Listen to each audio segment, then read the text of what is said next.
नमस्कार, उत्तराखंड का एक खास बुलेटिन देख रहे हैं आप और मैं हूं आपके साथ शिपवन शर्मा। तो चलिए बिना किसी देरी के शुरुआत करेंगे बुलेटिन की। यूके एसएससी पेपर लीक प्रकरण की सीबीआई जांच को लेकर युवा परेड ग्राउंड में धरना प्रदर्शन कर रहे थे। मुख्यमंत्री पुष्कर सिंह धामी सोमवार को अचानक परेड ग्राउंड में धरना दे रहे युवाओं के बीच पहुंच गए। उन्होंने स्नातक स्तरीय परीक्षा की सीबीआई जांच कराने की घोषणा कर दी। मुख्यमंत्री ने कहा कि युवाओं पर दर्ज मुकदमे वापस लिए जाएंगे। उन्होंने आगे कहा कि एसआईटी जांच की रिपोर्ट भी जल्द आ जाएगी, जिसके आधार पर परीक्षा रद्द भी की जा सकती है। से आप सब लोग परीक्षा के दिन से ही लगातार आप लोगों के मन में शंका, संदेह और जो भी शिकायतें आई हैं उसके संबंध में आप सब लोग यहाँ पर बैठे हैं। और सच में मुझे भी एक एक दिन जो है बड़ा भारी लग रहा था कि आप लोग बैठे हैं, इतनी गर्मी हो रही है और त्योहार का भी समय है। छात्रों का एक बड़ा समूह जगह जगह पर, उनका कोई अविश्वास, कोई संदेह उनके मन में न रहे, ये मेरे मन में भी बहुत ही इच्छा थी। और पहले दिन भाई राम पंडवाल जी मुझे मिले थे और उस दिन भी मैंने आपको बहुत आश्वस्त किया था कि आपकी जो भी शंका समाधान है, जो भी मन में किसी प्रकार का संदेह है, उसको हम लोग निश्चित रूप से दूर करेंगे। और मुझे अच्छा लगा कि आप लोगों ने यहाँ पर बहुत परेशानी भी हुई और मैं जानता हूँ इसमें परेशानी का वो है। देखिए, मेरा एक ही संकल्प है कि आप लोगों की जो परीक्षा भर्ती प्रक्रिया है वो पूरी तरह से पारदर्शितापूर्ण होनी चाहिए और ये मेरा संकल्प है। इस संकल्प को लेकर मैंने लगातार काम किया है। मैं जानता हूं एक नौजवान, युवा, छात्र, हमारे बच्चे जब अपनी पढ़ाई पूरी करते हैं या पढ़ाई करके भर्ती प्रक्रियाओं की तैयारियां करते हैं, परीक्षाओं की तैयारियां करते हैं, तो उनके मन में किस प्रकार के उनके सपने होते हैं, किस प्रकार का उनका जीवन का आगे का एक भविष्य के लिए एक मैप होता है। और वो मैप अगर उनकी आशा के अनुरूप आगे नहीं बढ़ता है, उसमें संदेह आ जाता है, उसमें प्रश्न चिन्ह किंतु परंतु खड़ा हो जाता है, तो निश्चित रूप से जिस प्रकार से युवाओं को एक युवा जोश भी होता है। और सभी भर्ती प्रक्रियाएं सफलतापूर्वक संपन्न हुई। एक भर्ती में जो ये प्रकरण आया है उसके लिए आप सबकी तरफ से कहा गया मुझे कि भाई इसकी जो है भर्ती प्रक्रियाओं की जांच आप सब लोग चाहते हैं कि सीबीआई से होनी चाहिए। तो मैं यहाँ पर ये आप सबके समक्ष कह रहा हूँ कि किसी प्रकार की कोई संदेह आपके मन में न रहे। यूके एसएससी पेपर लीक प्रकरण को लेकर परेड ग्राउंड में धरना दे रहे युवाओं ने अपनी मांगों पर सरकार के सकारात्मक रुख के बाद आंदोलन फिलहाल स्थगित कर दिया है। मुख्यमंत्री पुष्कर सिंह धामी द्वारा सीबीआई जांच की संस्तुति और युवाओं पर दर्ज मुकदमे वापस लेने की घोषणा के बाद बेरोजगार संघ के अध्यक्ष राम कंडवाल ने धरना स्थगित करने की घोषणा की। उन्होंने कहा कि आंदोलन कुछ दिनों के लिए रोका जा रहा है, लेकिन यदि सरकार वादे से पीछे हटती है तो आंदोलन को और कड़ा कर दिया जाएगा। फिलहाल युवाओं ने सीएम की घोषणा का स्वागत किया है। मुख्यमंत्री जी ने अभी यहाँ पर आए और मैं जब से राज्य के मुख्यमंत्री बने हैं तब से वो पहली बार किसी धरने पर आ रहे हैं। इसके लिए मुख्यमंत्री पुष्कर सिंह धामी जी का बहुत बहुत आभार। हमने उनके समक्ष 4 मांगे रखी थी, जिसमें हम ये चाहते थे कि इस प्रदेश में परीक्षाओं की सीबीआई जांच हो, जिसकी संस्तुति आज उन्होंने यहीं पर सारे युवाओं के समक्ष उन्होंने उसकी संस्तुति दे दी है। और दूसरी जो हमने मांग रखी थी वो ये थी कि संयुक्त स्नातक स्तरीय परीक्षा जो 21 सितंबर को आयोजित हुई थी, जिसके 3 पन्ने बाहर थे, वो मुख्यमंत्री जी ने ये कहा है, ये उन्होंने जो है आश्वासन दिया है कि 15 दिन में ये परीक्षा भी जो है, अगर इसमें निकलते हैं सारी चीज़ें, परीक्षा भी निरस्त की जाती है। लेकिन अभी उससे पहले जो है मुख्यमंत्री के से बात करते ही उनसे पहले जो है हम जो न्यायाधीश बनाए हैं इसमें ध्यानी जी, उनके समक्ष हम गए थे, हमने सारे सबूत रखे और वहां पर इनके जो नकल विरोधी कानून के क्लॉज हैं वो हमने वहां पर समझाए। तो इससे स्पष्ट है कि ये परीक्षा भी यहाँ पर निरस्त होने वाली है, आगामी कुछ दिनों में परीक्षा भी निरस्त हो जाएगी। इसके अलावा जो प्रदेश के मुकदमे हुए हैं प्रदेश के युवाओं में, मुख्यमंत्री जी ने ये भी यहाँ पर घोषणा कर दी है कि ये मुकदमे यहाँ पर वापस किए जाते हैं, जो एक तरह से युवाओं की बहुत बड़ी जीत है और उत्तराखंड बेरोजगार संघ की जीत है। उत्तराखंड के प्रदेश के तमाम अभिभावकों, उनके जो बच्चे हैं, उन सबकी ये जीत। भाजपा राष्ट्रीय सह कोषाध्यक्ष और राज्यसभा सांसद डॉक्टर नरेश बंसल ने यूके एसएससी परीक्षा में नकल प्रकरण को लेकर आंदोलित छात्रों की मांगों का समर्थन किया। उन्होंने मुख्यमंत्री पुष्कर सिंह धामी से भेंट कर इस प्रकरण पर चर्चा की, जिस पर मुख्यमंत्री ने तुरंत कार्रवाई का आश्वासन दिया। डॉक्टर बंसल ने कहा कि सरकार युवाओं के साथ खड़ी है और नकल माफियाओं को किसी भी कीमत पर बख्शा नहीं जाएगा। मुख्यमंत्री धामी ने न केवल सीबीआई जांच की मांग स्वीकार की, बल्कि मुकदमे वापस लेने और परीक्षा निरस्त करने पर भी शीघ्र निर्णय का भरोसा दिलाया है। जिस प्रकार से यूके एसएससी की परीक्षा में एक परीक्षा केंद्र की घटना हुई है, प्रथम दृष्टया वो नकल का मामला लगता है, सारे प्रयास जिस प्रकार के उसमें हुए हैं, लेकिन उसको लेकर युवाओं में आक्रोश है और इस समय उत्तराखंड राज्य भी एक युवा राज्य के रूप में खड़ा है। 25 वर्ष पूरे हो रहे हैं, तो युवाओं के सामने स्वप्न है और मुख्यमंत्री धामी जी के नेतृत्व में सरकार ने युवाओं के सपनों को पूरा भी किया है। 25,000 नौकरियां बिना किसी भेदभाव के, बिना कोई पेपर लीक के ये दी गई है। देश का सबसे कड़ा नकल विरोधी कानून ये बनाया गया है। ऐसे मामलों में लगभग 200 लोगों को जेल में डाला गया है, फिर भी कानून के होते हुए भी कोई ना कोई अपराध करने का प्रयास करता है, उस पर भी खंगाला जा रहा है। खालिद के सारे रिकॉर्ड खंगाले जा रहे हैं। निश्चित रूप से सजा मिलेगी। मुख्यमंत्री जी का वक्तव्य भी है कि युवाओं के सपनों को धूमिल करने वालों को मिट्टी में मिला दिया जाएगा। तो युवाओं के साथ सरकार है, पूरी तरह से है, और युवाओं की जो मांग है कि इसकी सीबीआई जांच कराई जाए। यद्यपि मुख्यमंत्री जी ने तुरंत एसआईटी गठित की है, जो हाई कोर्ट के रिटायर्ड न्यायाधीश की निगरानी में जांच कर रही है, उससे भी दूध का दूध पानी का पानी होगा। लेकिन आक्रोश में अगर छात्रों की ये मांग है कि सीबीआई जांच हो, तो मैंने भी मुख्यमंत्री जी से ये आग्रह किया है कि छात्र संतुष्ट होने चाहिए, आंदोलन उनका समाप्त होना चाहिए, उनकी जो वाजिब मांगे हैं उन पर विचार होना चाहिए, और सीबीआई जांच से अगर संतुष्ट होते हो तो सीबीआई जांच की संस्तुति करने में भी कोई हर्ज नहीं है। और मुझे माननीय मुख्यमंत्री जी ने सकारात्मक सेवा पर्व के अवसर पर कैबिनेट मंत्री गणेश जोशी ने झाड़ीवाला संतला देवी मार्ग पर वृक्षारोपण कर पर्यावरण संरक्षण का संदेश दिया। मंत्री जोशी ने कहा कि सिर्फ पौधा लगाना पर्याप्त नहीं है, इसे सुरक्षित रखना भी जरूरी है। उन्होंने वन विभाग को निर्देश दिए कि पर्यटन गतिविधियों और इनोवेटिव कार्य विकसित किए जाएं। कार्यक्रम में उन्होंने क्षेत्रवासियों की समस्याएं सुनी और शीघ्र समाधान का भरोसा दिलाया। सेवा पर्व को प्रधानमंत्री मोदी के 11 वर्षों की उपलब्धियों को समर्पित करते हुए मंत्री ने ग्रामीणों, जनप्रतिनिधियों और साथ ही साथ अधिकारियों के साथ मिलकर पर्यावरण और समाज सेवा का संदेश दिया। अभिप्राय के रूप में लिया है और 2 तारीख तक जगह जगह सेवा के कार्यक्रम हो रहे हैं, वृक्षारोपण हो रहे हैं, स्वच्छता के कार्यक्रम हो रहे हैं, हेल्थ कैंप लगाए जा रहे हैं, और हमने इसको आपदा को देखते हुए आपदा सेवा सप्ताह बनाया। आपदा क्षेत्रों में जाकर लोगों की मदद की जा रही है। अभी आपने सबने पेड़ लगाए और अपने फेसबुक पर डाल दी होगी, व्हाट्सएप पर डाली होगी, क्यों? खुद बहुत चलाती है। अच्छी बात है, वो भी होना चाहिए, आजकल सोशल मीडिया का जमाना है। लेकिन आप ये सुनिश्चित करें जो पौधा आपने लगाया है वो जीवित है। श्री बद्रीनाथ धाम में इस वर्ष श्रद्धालुओं की आमद लगातार बढ़ रही है।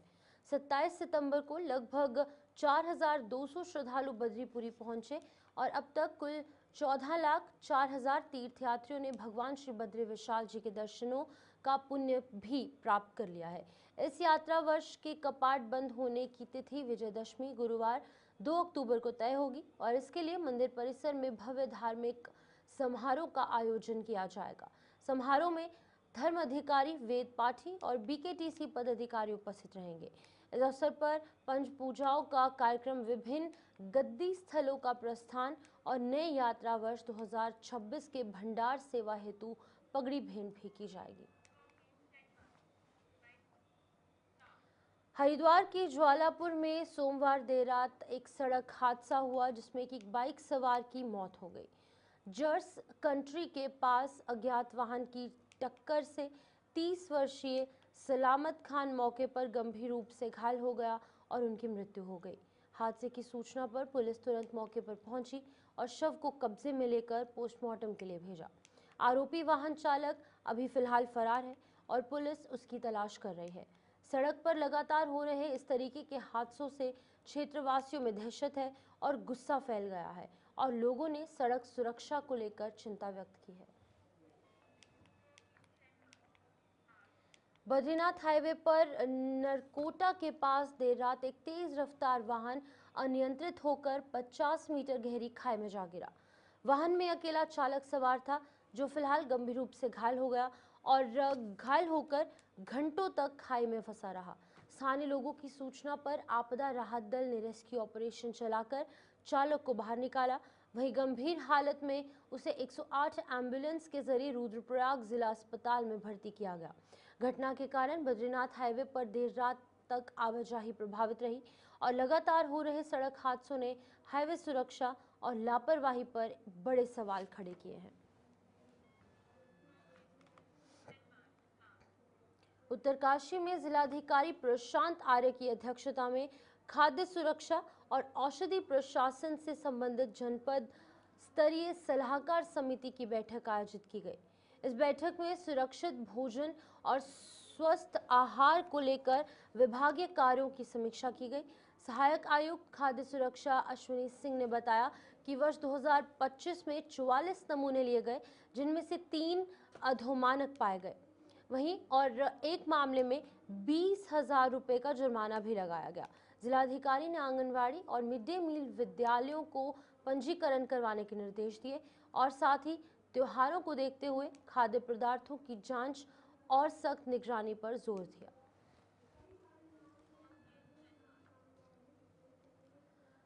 वहीं पचवादून में एक बार फिर से एमडीडीए का बुलडोजर एक्शन देखने को मिला है। प्राधिकरण की टीम ने सोमवार को बड़ी कार्रवाई करते हुए करीब 78 बीघा जमीन पर की जा रही अवैध प्लांटिंग और निर्माण को ध्वस्त कर दिया।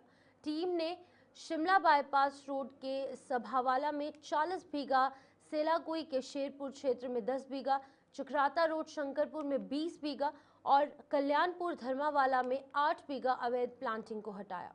इसके साथ ही खुशहालपुर, हर्बटपुर और शिमला बाईपास रोड पर बने अवैध व्यावसायिक भवनों को सील कर दिया गया।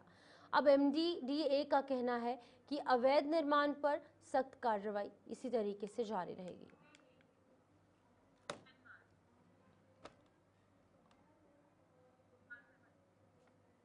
तो चलिए फिलहाल खबर उत्तराखंड में इसी तरीके से खबरें जारी रहेंगी। वक्त एक छोटे से ब्रेक का है, जल्द वापस लौटेंगे, बने रहिए। चलिए स्वागत है आप सबका। इस ब्रेक के बाद आगे बढ़ेंगे। हरिद्वार के कनखल क्षेत्र के दयाल एनक्लेव में गोलीकांड की वारदात से सनसनी फैल गई। गोली लगने से एक युवक गंभीर रूप से घायल हुआ है जिसे कि उसके साथ ही आनन फानन में अस्पताल लेकर पहुंचे, लेकिन इलाज शुरू होने से पहले ही डॉक्टरों ने युवक को मृत घोषित कर दिया। हैरानी की बात यह रही कि अस्पताल पहुंचते ही सभी साथी मौके से फरार हो गए। सूचना पाकर एसएसपी प्रमेंद्र सिंह डोभाल खुद अस्पताल पहुंचे और मामले की जानकारी ली। पुलिस अब सीसीटीवी फुटेज खंगाल रही है और फरार आरोपियों की जल्द गिरफ्तारी का दावा कर रही है। पुलिस को एक मेमो जो हॉस्पिटल से प्राप्त हुआ था उसमें ये बताया गया कि एक युवक जिसकी उम्र 18 साल है, सुमित चौधरी, जो कनखल क्षेत्र का रहने वाला है, उसको उसी के साथ ही कुछ लोग यहाँ आके एडमिट करा के गए हैं। ये जो लड़का है वो यहाँ पर ब्रॉड डेड पाया गया है।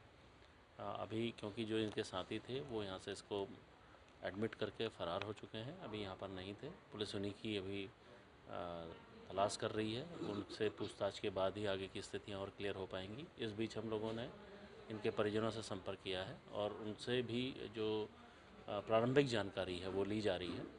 जो भी इसमें विवेचना में जो भी इसमें पूछताछ में निकलेगा उसी के अनुरूप आगे अभियोग पंजीकृत करके आगे की कार्रवाई की जाएगी। इसमें जो युवक है सुमित के चेस्ट पे बाईं साइड में एक गोली लगी है और अभी बाद पीएम ये बात क्लियर हो पाएगी कि उसकी वजह से कितना डैमेज हुआ है। इस युवक का नाम सुमित चौधरी है, सन ऑफ पप्पन चौधरी। ये कनखल क्षेत्र का रहने वाला है और 18 वर्ष इसकी उम्र है। जो इसको यहाँ पर लेके आए थे उसमें एक लड़का आइडेंटिफाई हुआ है, उसके पूछताछ के बाद ही चीज़ें और क्लियर हो पाएंगी। मैंने कहा जो लोग इसको यहाँ पर एडमिट करके लाए हैं उसी से पूछताछ के बाद चीज़ें और आगे क्लियर हो पाएंगी। उत्तराखंड में बढ़ते नशे के खतरे को रोकने और युवाओं को सुरक्षित भविष्य देने के लिए जिला विधिक सेवा प्राधिकरण देहरादून और जिला बार एसोसिएशन के संयुक्त तत्वावधान में जागरूकता अभियान का आयोजन किया जा रहा है। ये अभियान नालसा की 2015 योजना पर आधारित है और माननीय न्यायमूर्ति मनोज कुमार तिवारी के नेतृत्व में संचालित होगा। 3 अक्टूबर को इस अभियान के अंतर्गत एक भव्य रैली का आयोजन किया जाएगा जो कि जिला न्यायालय प्रांगण से शुरू होकर घंटा घर तक निकाली जाएगी। वहीं अभियान का उद्देश्य नशीले पदार्थों के दुष्प्रभावों पर जनमानस को जागरूक करना है। आजकल के इस दौर में उत्तराखंड राज्य में नशे की प्रवृत्तियां बहुत ज़्यादा बढ़ रही हैं युवाओं में और समाज में।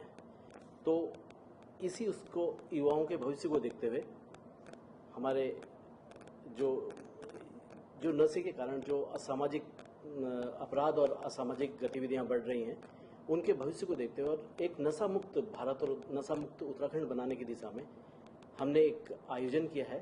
इस आयोजन में क्या है कि इस संबंध में उत्तराखंड राज्य सेवा विधिक प्राधिकरण जो नैनीताल है उनके दिशा निर्देश पे जिला विधिक सेवा प्राधिकरण देहरादून और बार एसोसिएशन देहरादून के तत्वाधान में एक संयुक्त तत्वाधान में जो नशीले पदार्थों के दुरुपयोग और नशीली दवाओं के खतरे पर जागरूकता अभियान का आयोजन किया जा रहा है, जो कि एक नालसा की स्कीम है हमारी नशीली दवाओं के दुरुपयोग के पीड़ितों के लिए कानूनी सेवाएं एवं नशीली दवाओं के खतरे का उन्मूलन योजना है 2015 की। अभियान माननीय वरिष्ठ न्यायमूर्ति जो हमारे कार्यकारी अध्यक्ष हैं उत्तराखंड राज्य विधिक सेवा प्राधिकरण के श्री न्यायमूर्ति श्री मनोज कुमार तिवारी जी के कुशल नेतृत्व में चलाया जा रहा है, जिसके क्रम में समस्त देहरादून जिले में यह अभियान दिनांक 3/10/2025 को चलाया जाएगा, जिसमें मुख्य रूप से जिला विधिक सेवा प्राधिकरण देहरादून तथा जिला bar association Dehradun, law college वो विभिन्न स्कूलों। उत्तर प्रदेश से शुरू हुआ आई लव मोहम्मद विवाद अब उत्तराखंड तक पहुंच गया है। राजधानी देहरादून के पटेल नगर थाना क्षेत्र में सोमवार को हालात बिगड़ते नजर आए जब भारी संख्या में लोग हाथों में तख्तियां और बैनर लेकर सड़क पर उतर आए और नारेबाजी करते हुए जाम लगा दिया। मामला सोशल मीडिया पर एक टिप्पणी के बाद भड़का, जिसके चलते कि ब्रह्मपुरी इलाके में भीड़ एकत्रित हो गई। हालांकि स्थिति बिगड़ने से पहले ही पुलिस ने मोर्चा संभालते हुए भीड़ को खदेड़ दिया, लेकिन प्रशासन का कहना है कि संवेदनशील क्षेत्रों में अतिरिक्त सुरक्षा व्यवस्था की गई है और हालात पर लगातार नजर रखी जा रही है। देश भर की तरह नैनीताल में भी दुर्गा पूजा महोत्सव बड़े ही हर्ष और उल्लास के साथ उत्साह के साथ मनाया जा रहा है। सुबह से ही श्रद्धालु मां दुर्गा के दर्शन करने के लिए नैना देवी मंदिर पहुंचे। मंदिर प्रांगण में बने दुर्गा पंडाल में मां के जयकारों, घंटियों और मंत्रों की गूंज से पूरा वातावरण भक्तिमय बना रहा। दोपहर में मां दुर्गा को भोग अर्पित कर भव्य आरती की गई। इस अवसर पर स्थानीय श्रद्धालुओं के साथ साथ बंगाल से आए पर्यटकों ने भी बड़ी संख्या में यहां पर इस पूजा में शिरकत की। पूजा में बहुत अंतर है। कलकत्ता में जो दुर्गा पूजा होता है वो पूरे जो बंगाली कल्चर है उस पे होते हैं, और यहाँ पे हमारी जो कुमाऊनी भाई बहनें हैं, माताएं हैं और हम बंगाली हैं, दोनों मिल के करते हैं। इसमें एंजॉयमेंट बहुत ज़्यादा होते हैं और साथ में बहुत क्या बोलो इसको कम कल्चर जो हमारे बंगाली कल्चर भले हम कम। रुड़की के लंढौरा क्षेत्र में जहरीले धुएं और स्वास्थ्य पर दुष्प्रभाव को देखते हुए प्रशासन ने सख्त कार्रवाई की है। खानसार विभाग और खाद्य सुरक्षा विभाग और प्रदूषण नियंत्रण बोर्ड की संयुक्त टीम ने कई कोहलाओं में अनियमितताएं पाई और कुछ को अग्रिम आदेश तक सील कर दिया गया। भट्टियों में प्लास्टिक और रबर जलाने जैसी खतरनाक गतिविधियां वायु प्रदूषण फैला रही थी और कुछ कोल्हू बिना अनुमति और समाप्त लाइसेंस से संचालन में पाए गए थे। उनका निरीक्षण करना है, औचक निरीक्षण करना है। इसमें जो अनियमितता पाए वो विभाग उस अनुसार कार्रवाई करेगा। मैं फूड सेफ्टी को रिप्रेजेंट करता हूँ, तो मैंने संदेह के आधार पर फूड के सैंपल लिए हैं गुड़ के, और उसको स्टेट लैब में भेजेंगे और उसके आधार पर अग्रिम कार्रवाई करेंगे। सर कोई कार्रवाई होगी भी या खानापुर की होगी सर? मुझे जो दायित्व दिया गया था मैं उसका निर्वहन किया। अभी तक की कितनी जगहों पे कार्रवाई की है सर? हमें लगातार शिकायतें प्राप्त हो रही थी कि जितने भी यहाँ पे कोल्हू चल रहे हैं उनमें प्लास्टिक का उपयोग किया जा रहा है। कुछ कोल्हू के पास बिना लाइसेंस, जो खंडसारी विभाग लाइसेंस जारी करता है वो लाइसेंस नहीं है, लाइसेंस है तो उसकी अवधि समाप्त हो चुकी है। इस प्रकार के बहुत सारी अनियमितताएं कोल्हू में उनके बारे में शिकायत हमें प्राप्त हो रही थी, जिसके क्रम में जिलाधिकारी महोदय और जॉइंट मजिस्ट्रेट महोदय के निर्देशन में आज एक संयुक्त छापेमारी अभियान चलाया जा रहा है और जो भी अनियमितता जहाँ पे भी पाई जा रही है उसके खिलाफ हम कार्रवाई कर रहे हैं। सर क्या कार्रवाई ना हो तो उसके बाद हम इसको में मुख्यतः एक तो प्लास्टिक जो है ये आए हैं, तो पूर्व विधायक प्रणव सिंह की भी आज हमारे साथ फूड सेफ्टी डिपार्टमेंट भी हैं कि जो गुड़ यहाँ बन रहा है और मेरे कोल्लू पर सील करा गया जी। कोई किसी किस्म का आप खड़े यहाँ आप तहकीकात कर लो, मेरे कोल्लू पर कोई किस्म का कुछ भी नहीं मिला। जबरदस्ती मैं चैंपियन का आदमी, इसलिए मेरा कोल्लू सील किया गया। कौन दिखा रहा था? तानाशाही दिखाई गई जी। उमेश के आदमी यहाँ तानाशाही दिखा रहे जी। मैं चैंपियन का आदमी जी, खुलकर साथ हूँ, रहता हूँ। तो चलिए फिलहाल बुलेटिन में इतना ही, दीजिए इजाजत, नमस्कार।